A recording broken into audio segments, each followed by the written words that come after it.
7 things are changing in the Denver metro housing market right now, and most people, including most realtors, are only aware of a couple of them, and they're actually missing the ones that matter the most. So in this video, I'm going to talk to you about the 7 biggest market shifts and changes that the Denver metro area is seeing right now, what sellers who are priced in that hot spot around $700,000 need to know before they list their property for sale, and the big change that is happening in my favorite West Side city that will reshape the entire landscape of the housing market over the next decade. I'm Heather O'Leary. I have been selling houses in the Denver metro area for the last 7 years. I live near the foothills in Littleton, and I serve on the Denver Market Trends Committee, where I help write the monthly market trends report for the entire metro. So when I tell you that something is changing, this is not a guess. It's coming from data. And right now, the data is telling me the market's actually doing something more complicated than anything I have seen in a long time. And so local, I genuinely do not think that any other realtor in this market is talking about it yet. Let me give you a concrete example. The metro-wide median sale price in July of 2026 was $615,000, which is actually pretty flat year over year according to RE Colorado. And the average days on market for the metro was 56, which is very long. That sounds on paper like a slow, balanced, and maybe even softening market. And then you look at Golden, which is just 10 or so miles from downtown Denver, and the median sale price there just hit $1.1 million. That's up 2.1% in a single year. Homes in Golden are going pending in just a couple of weeks and sometimes receiving multiple offers. And so, which is it, right? Is Denver cooling or is it booming? And the answer really is both. Number one, new construction is turning into rentals, not necessarily starter homes. So if you're driving really honestly down any major street in the Denver area right now, I mean, Kipling, as you drive through Lakewood or on Santa Fe, you'll see tons and tons of cranes and construction going on and wonder, what are they building? Is it a new Whole Foods? I hope so. But what's really actually happening is that these homes are turning into apartment complexes because there's definitely an affordability issue in the Denver area. And so metro builders are putting their money and their time into multifamily projects, condos, townhome communities, and we call it build to rent. That basically means that even if it's more like a single family home, it's not being built up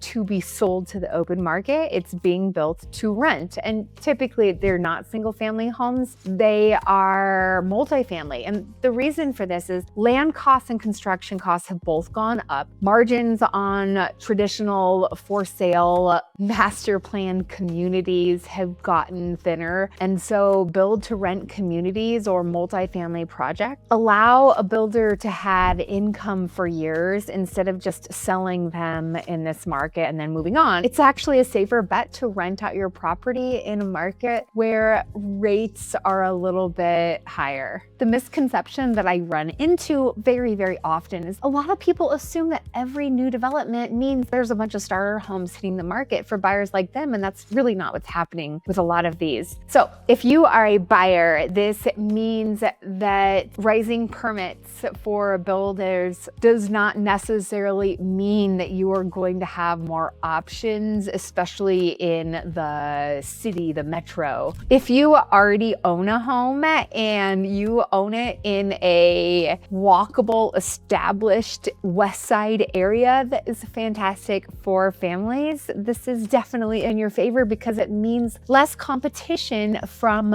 builders and more interested buyers. So now you understand that some of Denver's growth is not actually going to hit the resale real estate market. Now you need to know where the growth is actually happening. So change number 2, Denver is growing. What used to happen is builders would just buy up pockets of land. Like a really great example is over here in the Ken Carroll Plains area. There are a couple of builders, Lennar and Toll Brothers specifically, that are building up these these cute little single family communities, but there are less and less of those pockets of land available, and they are much more expensive. I talked about Golden at the very beginning of this video, and the reason that prices are climbing so much is that they can't build their way out of a housing shortage. There's nowhere left to put a house. It's boxed in by the foothills on one side and then parks and open spaces on the others, and there isn't any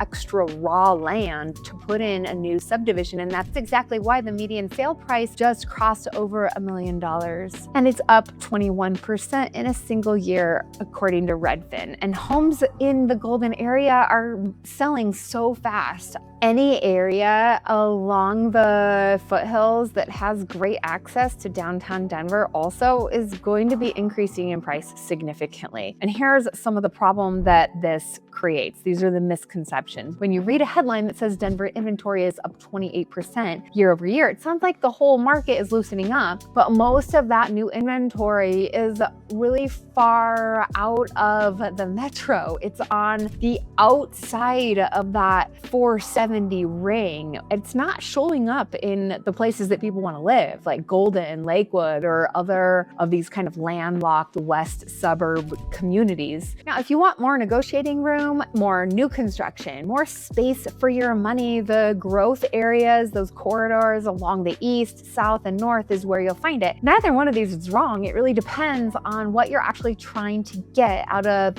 your new home. Most buyers never really stop to figure out what they really want out of their new house. And so I have developed this really awesome quiz that will go through all of your lifestyle preferences, from schools to HOAs to what hobbies you like to do and where you might already want to live. And the quiz is just a few questions that'll really get you thinking about your budget and your lifestyle and your priorities. And it'll also provide you with a few different best matches for areas that you might want to check out. So click into that. There's so much to learn, and I would be happy to answer your questions about it as well.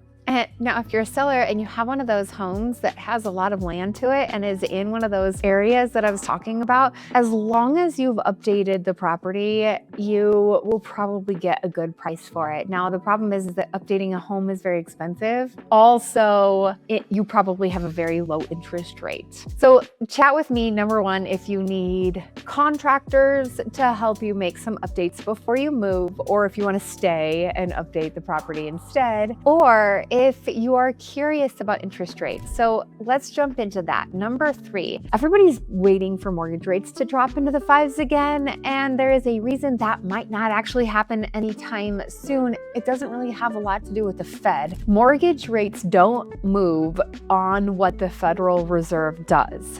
They actually follow the 10-year Treasury yield, which reacts to global uncertainty just as much as it does to domestic policy. And right now, tension tied to Iran and the broader Middle East is exactly the kind of uncertainty that keeps bond markets and mortgage rates, along with them, sitting in a holding pattern. When there's so much uncertainty overseas, investors tend to pile into safer assets rather than make big bets in either direction. And that keeps rates range bound. They stay inside a narrow window instead of trending clearly up or down. Right now, the 30-year fixed is sitting between 6.5 and 6.75, and it's held steady there for close to a month. And this is a big change where rates were swinging between 6 and 6.5 within a single month about a year and a half ago. I think the biggest misconception I hear from my buyers is that they think that they're going to wait until the Fed meeting because they're trying to pay good attention. And they think that a Fed rate cut automatically means their mortgage rates will drop too, but it doesn't really work cleanly like that. Geopolitical risk is one of the biggest reasons why. If the Fed cuts short-term rates, mortgage rates can actually stay flat or even go up, especially if oil prices spike or markets get spooked by news about the Middle East. Investors determine mortgage rates, and investors base their choices on speculation and expectation. Okay, so what does that mean for you in practice? Well, if you are a buyer waiting on the sidelines for 5%, you are going to be waiting a long time. And every month you wait, home prices rise. Now, if you are looking in these later months of the year coming up, September, October, quarter 3, quarter 4, then you could possibly get the best deal. And I have another video about why sellers are getting desperate and explaining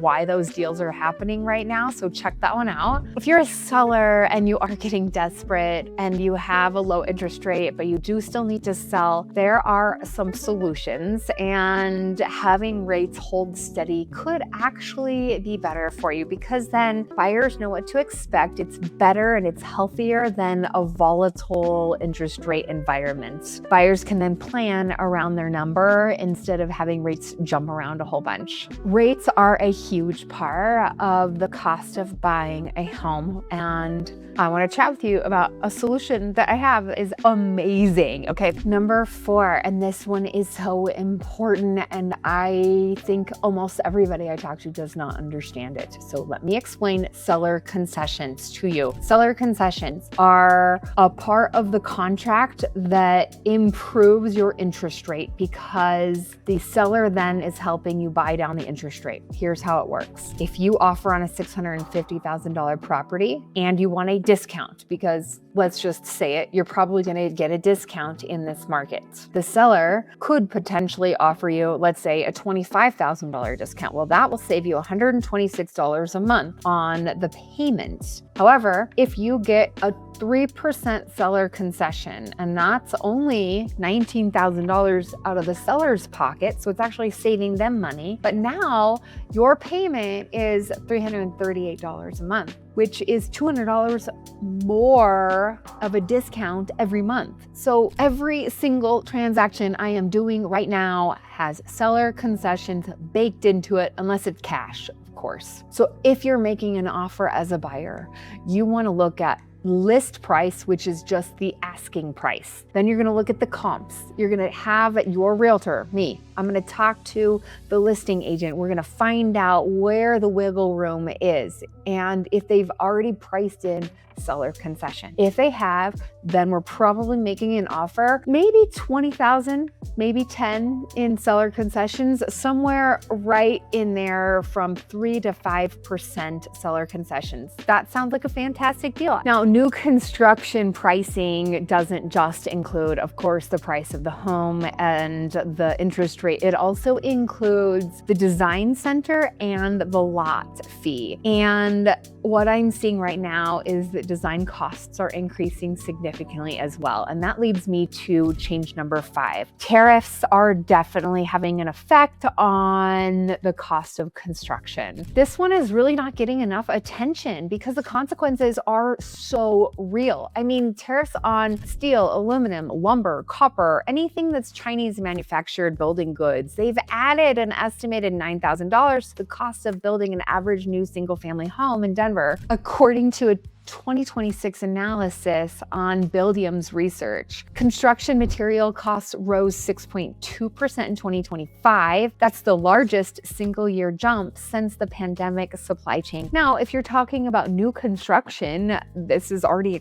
expensive in the Denver metro region as it is. Now it's even harder for builders to price competitively. And the effect of this is significant. Less new construction, of course, then means less competition for existing homes. And so sellers with well-maintained homes, like I just said, in Lakewood, Littleton, Arvada, Highlands Ranch, this is amazing news. Your home is more attractive based on the value per dollar basis, when the alternative, a brand new construction, could cost you $10,000 more. And for buyers who really are drawn to new construction, the picture is actually more complicated. builders are sitting on a bunch of finished inventory right now, and they're offering those rate buy downs I mentioned earlier. They might also offer closing costs or credits to help you move in, or design center or landscaping incentives. And these can be incredibly valuable, but only if the home is actually what you love in a location that fits your lifestyle. And of course, after you check the real price, like we just talked about. A $20,000 rate buy down that helps your payment may or may not be worth an extra 25-minute commute every single day. And that's something that you have to decide. And it's really something that we have to sit down and chat about, because it's the process of chatting through it with a really great realtor and with people that you care about and trust that will help you to figure out what is really important to you in your new home. And so if you want to just sit down and have a conversation with me, book in my calendar, because I would really love to just talk things through, whether you're thinking about making a move here in the next couple of months or you're a year or so out. It's always good to start planning, right? All right, the last two are big. Change number 6, insurance is costing so much more, and the rules are actually changing. This is catching so many people off guard, even people who own homes right now. And of course, if you're buying a house anywhere near the foothills of Jefferson County, I mean, we just had a brush fire in the new build community of Sterling Ranch. And of course, the firefighters were super fast to put it out, but that was really close to home. Homeowners insurance in Colorado has gotten brutal, and there's a reason for it. Average annual premiums statewide are now well over $4,000, according to CPR and the Colorado Division of Insurance. That's a 57.9% increase since 2018, based on the CSU Regional Economic Development Institute data. If you're buying in a high-risk wildfire zone, anywhere near the foothills, the I-70 corridor, or communities like Morrison, Golden, Conifer, Lakewood, even parts of Littleton in Ken Carroll Valley or Roxborough, or parts of Lakewood near the urban wildlands interface, you're looking at well over $7,000, maybe even closer to $20,000 in premiums per year. And it's not just the cost. Non-renewals are actually surging. This is a huge problem. I have a couple of friends/clients who said that their insurance actually dropped them and will not cover them anymore unless they did fire mitigation. Colorado just saw a 77% increase in homeowners insurance non-renewals from 2018 to 2023. That trend is continuing. Homeowners who even have long claim-free histories are getting dropped. It's not necessarily about what you've done, it's where your home sits on the risk map. And so here's the actual problem for buyers. When you can't get affordable insurance, you can't close on the mortgage, lenders require proof of insurance before funding. And I'm actually seeing buyers, especially those who are coming from the Midwest and are really not used to this, they're getting blindsided by insurance quotes.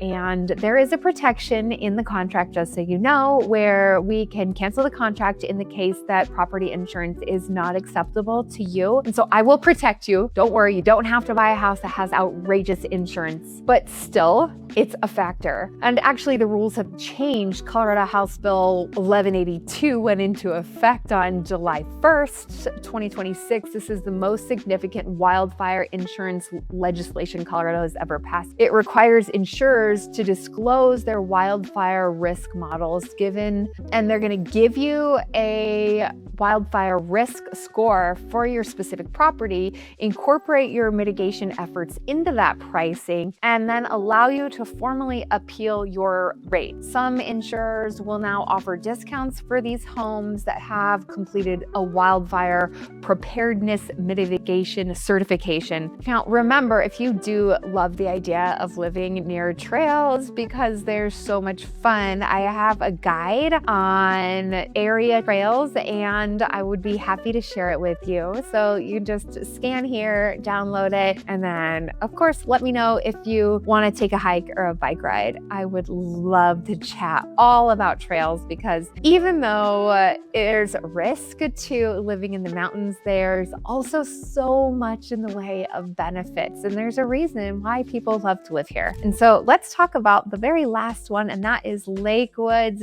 zoning overhaul and how it's really changing the way Lakewood lives. And I think this is one that we've kind of overlooked as realtors, and it matters a whole lot to anyone who is buying or selling in the West Side suburbs. In October 2025, Lakewood passed a landmark zoning reform that legalizes middle housing, duplexes, triplexes, fourplexes, cottage clusters on all residential lots across the city. Before this, many of the lots were actually limited to detached single-family homes. So let me explain exactly why this is significant. You might just think, oh, great, she's talking about the, apartments to rent. That's not really what it is. This zoning change fundamentally affects the supply pipeline for one of the most desirable cities on the west side of the Denver metro. Since 2017, Lakewood's median home price has risen more than 50% from $367,000 to $560,000. Honestly, living in Lakewood has had enormous affordability pressure for years because people love living there. It's near downtown and it's also near I-70 and Golden and all of the trails. So that's why the city has had this pressure to rezone. So in 2026, new construction on existing lots can include up to 3 units per structure. Beginning in 2027, there's actually no maximum number of dwelling units per lot. The scale is controlled by building size and design standards rather than a unit count cap. So on top of that zoning change, the city recently approved the Bend project. It's a 59-acre urban renewal area along the Union Boulevard corridor, which brings new mixed-use development, housing, retail, and jobs all to Lakewood that has been underinvested for a really long time. For sellers that are in Lakewood, the long-term demand for housing is remaining strong, and housing types at a lot of different price points means that more people can afford to live here. I mean, as Golden prices push that $1 million mark, then Lakewood becomes the logical next choice for buyers who want the West Side experience without the Golden price tag. And that's actually really good for your home's value over time. I've spent years helping people buy and sell in the Denver metro area, specifically because I really believe in this city. I love all of the zoning changes, the trail investments, the urban renewal. And these changes are going to show up in the character of the city, of the neighborhoods, and the long-term trajectories of home values in the areas. So if you're making a huge purchase on your next property, you need to understand what's happening on the ground level right now, not just what the news says. These are the kinds of things that don't show up in a Zillow search or a national news article. And honestly, they can kind of skew what you said. I was interviewed by one of the news outlets and they literally misinterpreted what I said and made it sound like something different. I was very annoyed, actually. So if you want to talk more about it, call or text me directly, or check out some of my other videos, or you can schedule a call on my Calendly link in the description. Have a good day.